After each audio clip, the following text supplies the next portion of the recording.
What we did was we decided to listen to our associate population and sort of use them as a basis for how we could best establish a work environment that worked for them and ultimately for the organization. So we pulled together a cross-functional group of associates, different levels, experiences, and functions and teams, and we surveyed them, but more than surveyed them, we made them into a core group that guided us. We met with them weekly along the way as we established our hybrid approach, and that was the basis for how we thought about that work. And it was a really great process because we used the data gathered from that group to inform how our leaders might think about how they establish their approaches. We took a less formal approach as a result of that and established a set of guiding principles and allowed leaders to operate within a framework of guiding principles guided by the feedback we received by those associates. And that served as our foundation. Our general framework was to not establish a set of absolutes. So what we decided to do away with or avoid was anything that sounded like a set of absolutes as it related to days or as it related to pure policy. We allow functional leaders in concert and partnership with their HR leaders to establish what they believe worked best for their teams and to work cross-functionally with their peer groups to align. So we wanted to make sure that people came together for moments that matter. We wanted to connect, to engage, to learn, to grow together. So we wanted to utilize those frameworks. We wanted unplanned collisions. We wanted moments of sort of unplanned natural engagement. So those were our guiding thoughts, and we started there. So we didn't land on a set of hard and fast rules as relates to that.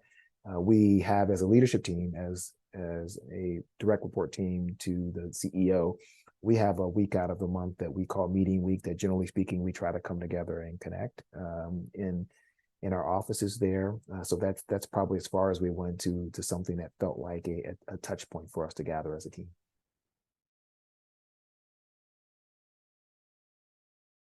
There are things that we learned that I didn't anticipate. An example of that would be that associates who are earlier in their careers are more likely to want to be in office. And it makes sense if you think about it, because where do you form sometimes your deepest personal relationships and friendships? Often earlier in your career, you form them at work. And so if you've gone a number of years without a location and a place to do that, those associates value being together in person a bit more than I may have anticipated.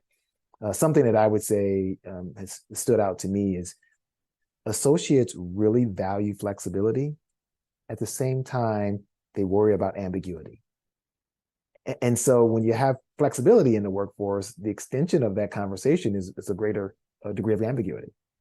And so trying to find the balancing act between flexibility and the acceptance of ambiguity is probably one of the more interesting parts of this work.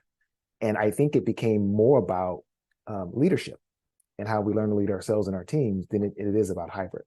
And so we found that how we think about development, training, helping our leaders to learn to lead themselves and their teams was really how we helped to work through that balancing. What we did as we went into our actual launch and transition into the office is that we created for each function, each leader, and every member of the organization moving into the offices, we went through trainings. And those trainings were leader-specific developmental trainings and also time spent with teams. And we also created modules on our site that leaders can come back to and review those trainings and tools to prepare each leader for how they will lead themselves and their teams in this moment. And we tackled these topics in that training. And that really, really helped because it reduced the variability in what the teams heard. So when you develop a leadership point of view as an organization, how do you spread and ensure that leadership point of view is heard throughout the organization? We wanted everyone to hear the same thing. And so we went about those training modules throughout, and we did a trainer with the HR business partners, as you often do in these situations. And they partnered with our learning team to deliver that content.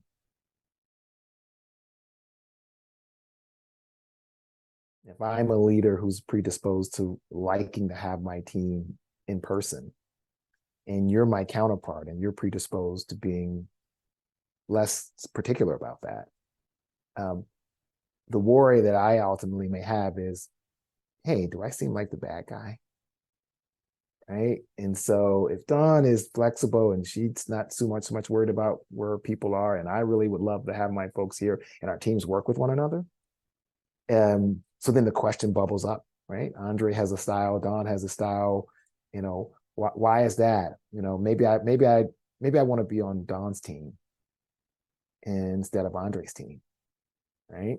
And so you start to get into those situations where those leaders wonder about their styles and how their styles are perceived. And so we focused on helping the leaders sit back and think to themselves, here's some questions you might want to ask yourself around what is guiding your point of view on when you'd want to see your teams come together. Do you have a framework for that? Are there key moments in the calendar that matter to you? Is there work that happens that benefits from collaboration and teaming in person? That should anchor how you think about this work, and sharing that with the teams and getting the teams to buy in and to align to that. It's really the hurdle to clear. And then it becomes a little bit less about a unique leadership style than it does become about the whys behind when you come together and when you connect as a team. We've seen improvements in applicant interest and applicant flow. I think through a combination of factors. One, because we have been more expressive in being a hybrid environment. So actually there's greater clarity there than maybe people would have had before. And we've combined it with other intentional efforts to create an environment that's more welcoming and inviting for our associate base. So we do find that more applicants ask the question up front, right? What's your structure and how do you operate? And so we're pretty clear up front that it's hybrid, and we're pretty clear that we're flexible in what that might mean for any given individual in any given role. So we think not being so hard and fast and tied has made it easier for us to engage.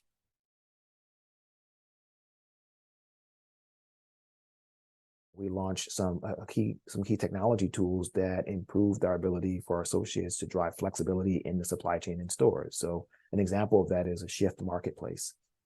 I can now offer shifts and accept shifts. I can move shifts around. I can essentially create a moment where I have much greater flexibility in when I work. I have much greater flexibility in what roles I work in.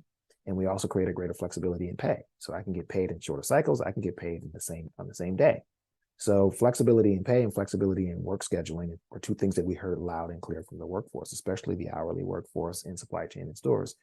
So we piloted some technology initiative work that really would drive that, and that's been wildly successful in the organization, and it's helped us to improve what was important to our associates, which was greater voice, greater empowerment over when I work and how I'm compensated. So that's one example of something that was born from the feedback we received from associates. It's an off-the-shelf tool with some modifications for us to utilize in the ways we want it. So the tool was built to be focused primarily on flexibility and shift and scheduling, but we wanted both. We wanted flexibility in pay and scheduling because people wanted both. And so fortunately for us, we were a pioneer in this space for this organization. And so we partnered to redesign the tool so that it could do both things for us and allow for our associates to have both capabilities. In addition to that, the tool also provides a stronger communication and engagement opportunity. So you can build store level and site level communities of engagement, which we think helps to drive greater connectedness. We talked about the stickiness earlier, greater stickiness to the organization, so that people feel connected to each other, they feel connected to the organization, they feel connected to the leadership team.